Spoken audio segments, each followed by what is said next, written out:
Welcome to Pindar Poetry. We hope you learned something new. In this video, I will show how to make fish easy method.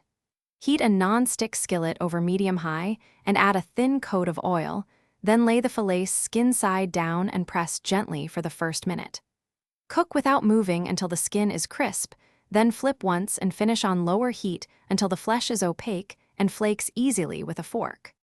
Gather simple tools and keep flavors light to let the fish shine.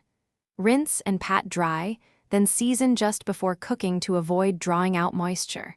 Preheat your pan so it is hot but not smoking, and use a little oil to prevent sticking. For even cooking, bring fillets to room temperature for about 10 minutes and plan to flip only once for best texture. Keep things relaxed and let the pan do the work for flavorful results. Press fillets gently at the start to ensure full skin contact for even browning.